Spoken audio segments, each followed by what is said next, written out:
Hi.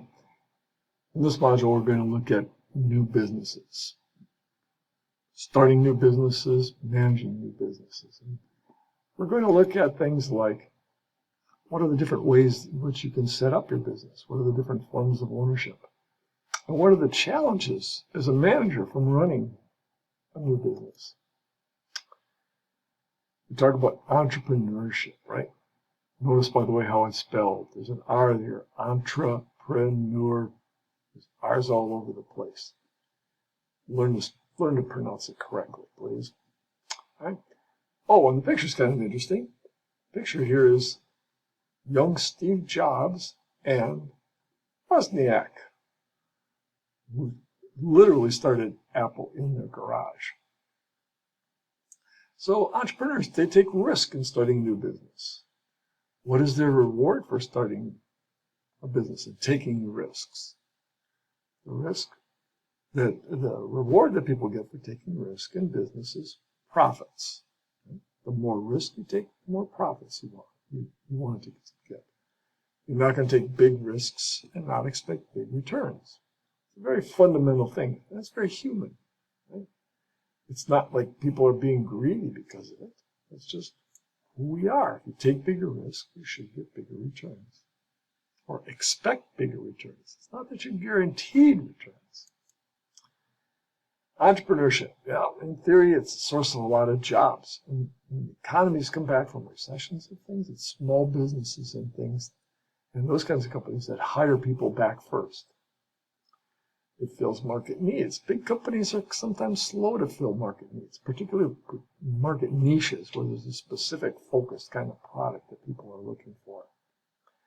Source of innovation, right? In practice, small businesses are agile. They're able to find new things and do new things that it takes large companies. It's hard for them. It's hard for large companies because you're surrounded by bureaucracy in the company. You can't just go say, oh, I got this idea, let me go hire some people and start selling. You can't do that. And also in a large company, they may say, that's too small. We don't want to get into that kind of business. So that's a problem for large businesses.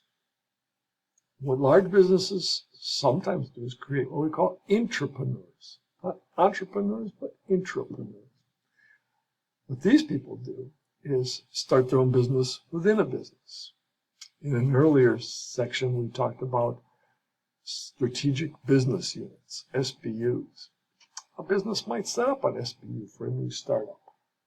Let the entrepreneurs go in, give it a budget, give it incentives, and grow. But you have to protect it in a large business because it's so easy for them to get consumed by the bureaucracy of a large business.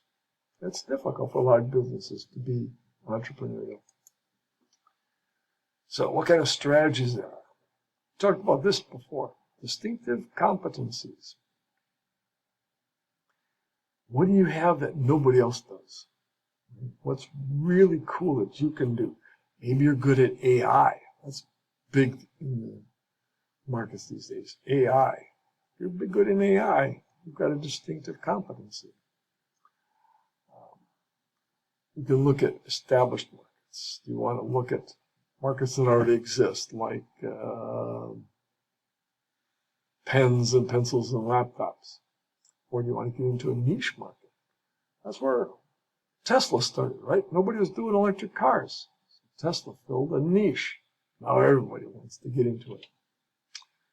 And you could argue that electric vehicles were also new markets. But maybe that's what you do as an entrepreneur. You find something that nobody else is doing. There's a term that's good. It's called first mover advantage. The idea here is if you're the first business in a particular market, you've got a big advantage. You can build market share. You can set expectations about the features, about the support, the service, all of those things as the first mover in a market. All businesses ought to create a business plan. Even if you think, yeah, I know what I'm doing. Take a look at all the things you need to do. The idea behind a business plan is pretty much everything that you would cover in the intro to business. What's the market? What's the product? How are you going to promote it? How are you going to price it? How are you going to distribute it? All of those things. What are the financials?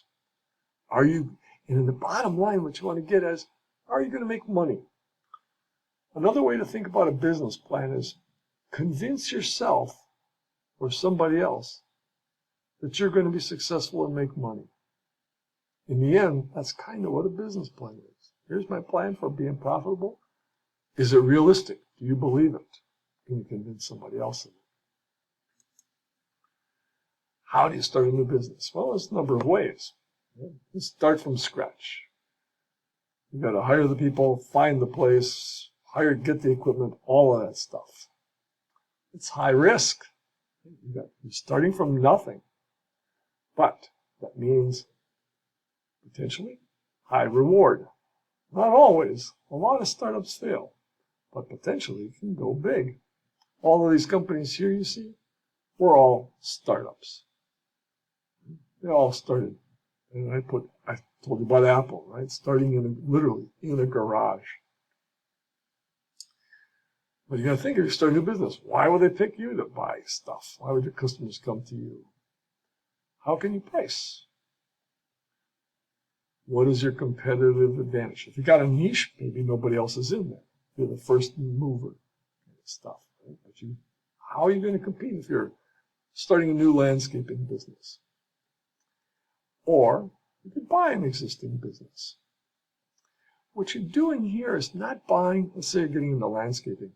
You're not buying the lawnmowers and the leaf blower and stuff like that.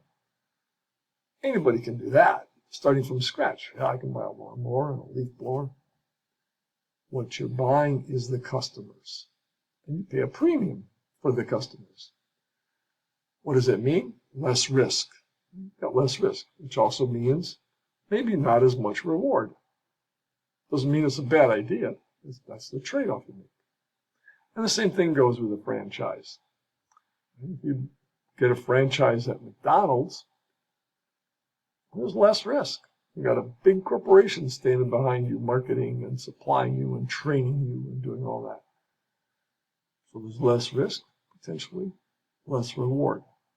You can still make a lot of money with a franchise.